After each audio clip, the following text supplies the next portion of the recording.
கொள்ளிடம் ஆற்றில் ஏற்பட்டுள்ள வெள்ளப்பெருக்கால் சீர்காழி அருகே கரையோரங்களில் உள்ள 3 கிராமங்களை வெள்ள நீர் சூழ்ந்துள்ள நிலையில் பருத்தி, வாழை உள்ளிட்ட பயிர்கள் தண்ணீரில் மூழ்கி சேதமடைந்திருக்கின்றன. இது தொடர்பான மேலும் தகவல்களை எமது செய்தியாளர் தமிழரசன் வழங்க கேட்போம். தமிழரசன், தற்போது அங்கிருக்கக்கூடிய சூழல் என்ன? விரிவான விவரங்களை பதிவு பண்ணுங்க. கொள்ளிடம் ஆற்றில் ஏற்பட்டுள்ள வெள்ளப்பெருக்கு காரணமாக பார்த்தீங்கன்னா மயிலாடுதுறை மாவட்டம் சீர்காழி அடுத்த பார்த்தீங்கன்னா ஆற்று படுகை கிராமங்களில் வந்து பார்த்தீங்கன்னா வெள்ள நீர் சூழ்ந்துள்ளது. இதனால பார்த்தீங்கன்னா வீடுகளில் மழை நீர் சூழ்ந்துள்ளது, வெள்ள நீர் சூழ்ந்துள்ளது மற்றும் விளைநிலங்கள், அதாவது பார்த்தீங்கன்னா பயிர்கள் வந்து பார்த்தீங்கன்னா நீரில் மூழ்கி இருக்கு.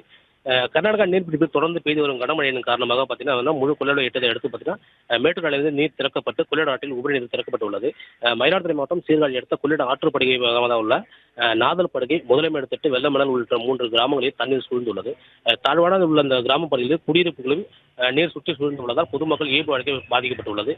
மேலும் நாதல்படுகை முறையில் 50 ஏக்கர் பரப்பில் பயிரிடப்பட்டுள்ள பருத்தி, வாழை, மரவள்ளிக்கிழங்கு, வெண்டை, கீரை உள்ளிட்ட காய்கறி செடிகளும் தொடர்ந்து வந்து நீரில் மூழ்கி இருக்கு. தொடர்ந்து இந்த வெள்ள நீரில் வந்து 2 நாட்கள் மேல் நீர்ந்தால் விவசாயம் முழுவதும் பாதிக்கப்படும் என வந்து அப்பகுதி விவசாயிகள் தெரிவிக்கின்றனர்.